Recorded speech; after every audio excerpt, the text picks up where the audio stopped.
Well, good morning. How are you all today? Welcome to Integrative Preparedness. I'm Steve Smith, and I'm getting out here a little bit late today because we just got back from a rehearsal for our oldest son's graduation coming up in a couple of days. So grab yourself something we'll talk about.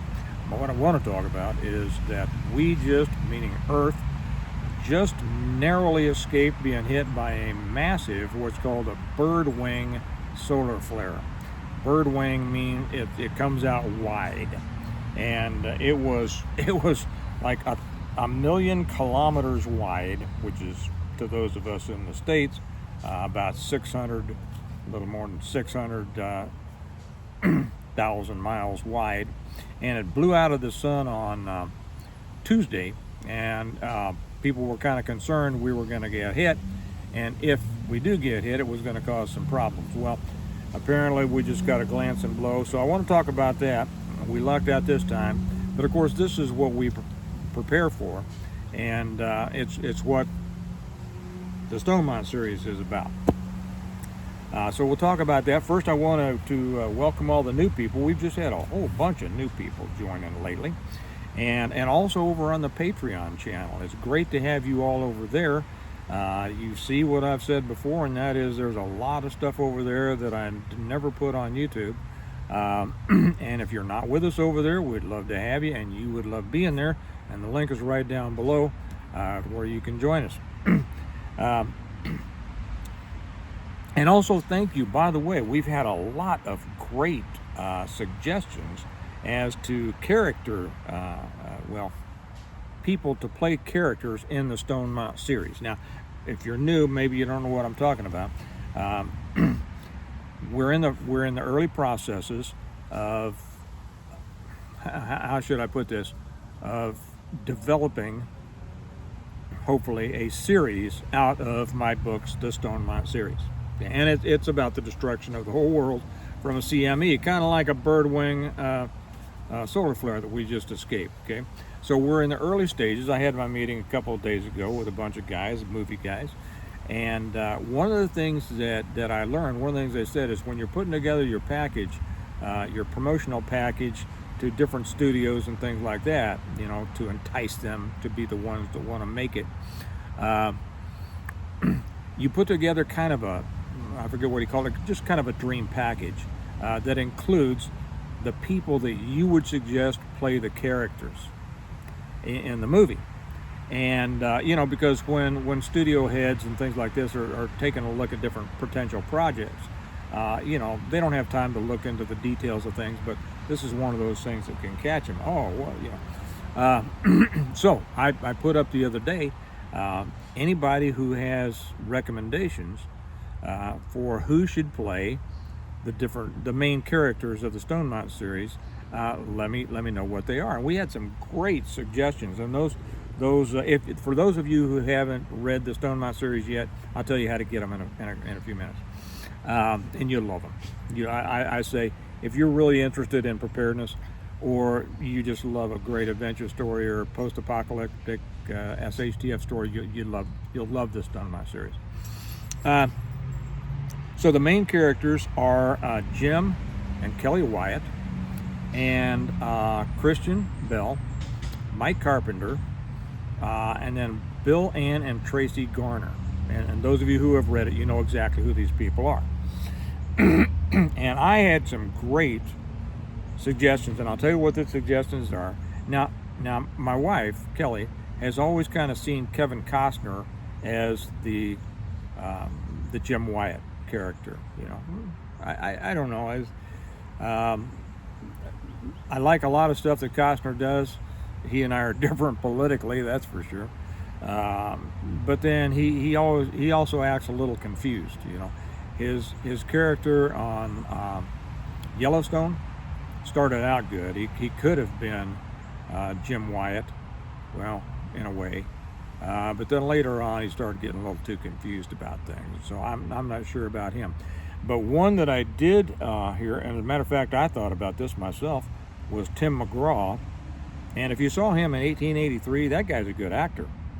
Here again, he's a great musician, and I don't necessarily agree with his politics, but but he did a good job in that, and he played a serious person. I could see him, but probably I had more suggestions for the role of Kelly than that. And one that I got from several people was Faith Hill. You know, and wouldn't that be a draw if Tim McGraw and Faith Hill again acted like their husband and wife situation like they did in 1883, and they did it in the Stonemont series. Another one that I thought of, and when I mentioned this to Kelly, because it's kind of hard, you know, to see who you think would fit a character. And I told her, and she said, well, I said that to you several weeks ago. And I said, oh, okay, well, I guess I didn't think of it. I just remembered you telling me. And that was that, what is her name? Cameron Bure, something Cameron Bure, you know. The Full House girl that grew up to be, you know, she's in all the family friendly. And of course, the Stonemont series is a family friendly series, you know, and of course, one of the studios we'll pitch to will be Angel Studios. Not the only one, but one of them. You know, it just kind of depends on who's going to be able to come up with the budget to do the series right, you know. What is her name? One of you will tell me. Somebody. Cameron Bure. Okay. And then I had some others, people that I'm not really familiar with because I don't watch movies much lately. Chris Pratt. Is it Pratt or Clapp? Platt. One of those. Chris Pratt. I'll go with that. Came up from several people, and I can see him playing Christian. Anyway, I won't go through the whole litany of who I think might be, you know, good or whatever. But I want to throw it out. If you haven't got in your votes yet, if you haven't made your suggestions for who you think would be great to put in those spots, you know, casting, this is your opportunity to be a casting person. Who knows? Maybe I'll use your suggestion. And let me know in the comments, both on YouTube and on Patreon.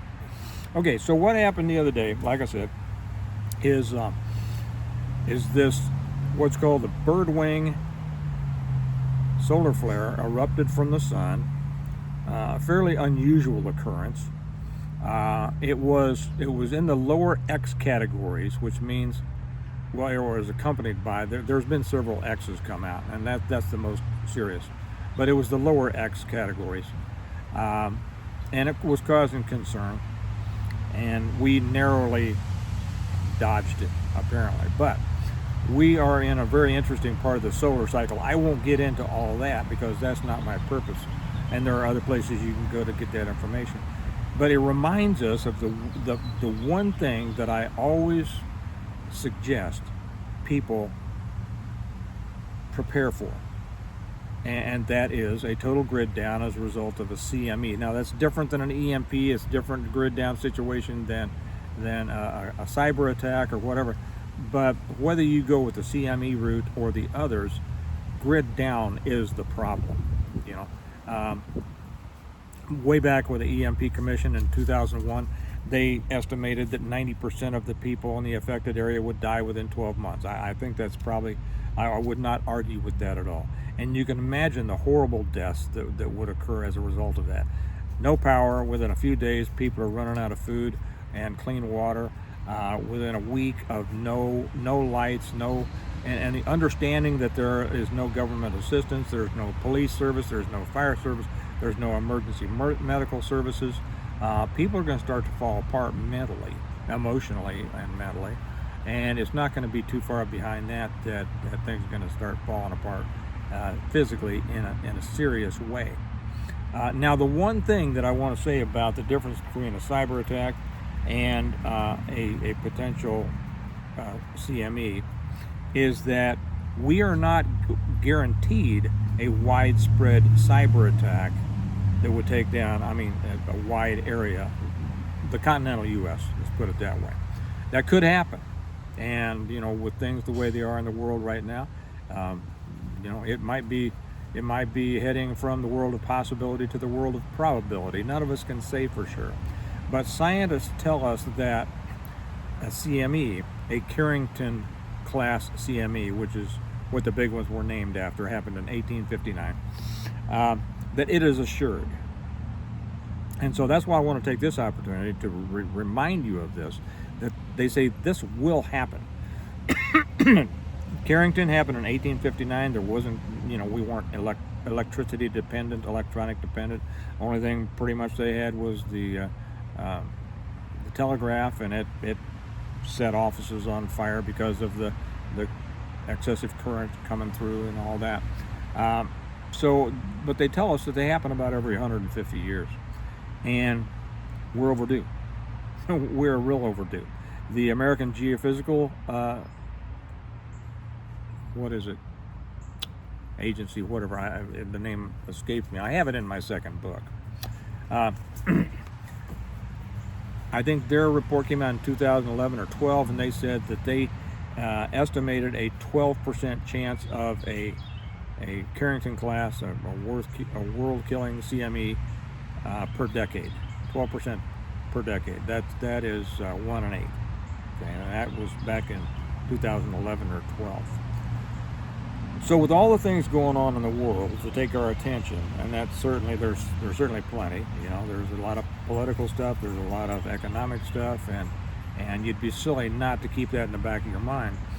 The big kahuna in this, the main thing that everyone should be preparing for, is a grid down as a result of a CME. Because like I say, cyber might do it, EMP, who knows? It depends on somebody actually going that far and trying it. But a CME is assured scientifically. Okay? So what do you do to get prepared for that? And the reason, of course, that I say that you should be prepared for that, or prepare for that if you're not already prepared for it, is that if you're prepared for that, you're prepared for pretty much everything that leads up to it. All the other things that people prepare for. If you're prepared for CME, you are prepared for all of those. If you're just preparing for selected scenarios that you are particularly concerned about now, you're not necessarily going to be prepared for a total grid down as a result of a CME. And that's why I wrote the books. If you're, like I say, if you're not familiar with me, or if you haven't read them yet, and shame on you if you haven't, that's why I wrote the first book. It came out, the reversion came out in 2017. And just started selling like wildfire all over the world, and it was great. And then people wanted more, so I continued the story, and that's what it's all about. What next? What next? What next? Right? So it became a series, as the Stone Mount series, of the reversion, the revival, the renewal, and appeal to heaven, the blessings of freedom, hostages to fortune, and on wings like eagles. And in here, I give the complete plan for preparing for, surviving, and rebuilding after a total collapse of everything. It is, and these are the books that I showed the people who were interested in making a movie or a series out of this. Pardon me. Somebody's calling me. I'll be right back. Okay, sorry. I guess when you're involved in movie stuff, you got to take all the calls. But I was saying it's the complete plan for, getting ready for, surviving, and rebuilding. It's the story of a family, a normal family, not a billionaire family, not a family full of SEALs and Green Berets, a normal family who, as a result of their preparedness, was not only able to continue living a good quality life after the collapse of everything, but were able to help other people. And it's so packed of lessons. Like I say, it is the complete preparedness manuals hidden in a great story, in a series of novels. And if you haven't read them, you'd love them. You ought to do this the very next thing. There are 2 ways to get them. And after I tell you this, I'm going to share some of the things that you should be doing right now. One through Amazon. And they always have them. That link's down below. In Amazon, you can get them either in paperback or Kindle or Audible, or you can get them directly from me. And I like it when you do that, because then I sign them for you, and I write a note in each book for you. And then we're able to give you also a discount on it, because when you buy the whole series, which you cannot do through Amazon, we're able to give you a discount because we save money on it in our package and handling and shipping and everything like that. We pass that on to you. Plus, I toss in the Stone Mountain notebook for you at no extra charge. and you will love them. Now, the thing about it is, if you order directly from me, I don't get them to you as quickly as other people. Okay, you're going to be waiting a few weeks. But good news, we got our last shipment in early, so those are already starting to go out to people who have been waiting for a few weeks, and then I've got another order coming in after that. So we just try to keep up. We just get slammed with orders, we keep running out, and we order more, and we're trying to get better at our ordering and fulfillment process. But it'll take you a few weeks. Just, if you get them through me, just be willing to be patient, okay? But you'll get them and you'll love them, and I love it when I get to sign books directly to you.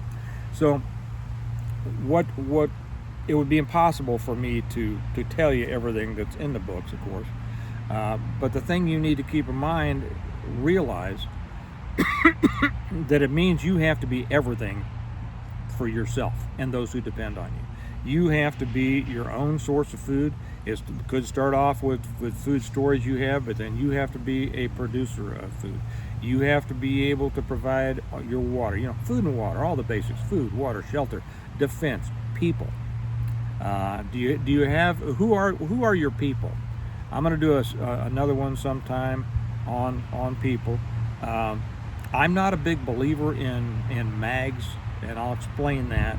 And I know somebody will come on and say, why aren't you a believer in mags? Well, I'll explain that in a future one, but I'm not, and it comes from experience. But who are the people that you know that you think you would be able to depend on? You should probably be thinking about that. You should be thinking about what if we didn't get just a glancing blow from this latest solar flare. What if it hit us full on? And like I said before, I think I said I had to start this over. So whether I said it in this one or the previous one, I don't know. But we're entering a very interesting part of this particular solar cycle. Okay? And the sun seems to be becoming more and more active. And that means that the possibilities of those Carrington classes are increasing. And once it happens, the time for preparations is over, and we don't know when that's going to be. We don't know when it would come, but the scientists tell us it will come. That moment will come when it all goes off. The lights out, it all goes off. And now it's not a matter, you don't have any more chances to prepare. Now there are things you can do after it. There are a lot of things you can do after it that I'm not going to get into here, but I explain all of them in the books. So there's a lot you can do post CME, but you got to know what it is and how to do it, and have the right people doing it. Okay. So think about that. It's a beautiful day here. I hope it's a beautiful day where you are. But that beautiful day can turn in just a moment. And this is where there's a lot of things to concern ourselves with in the world.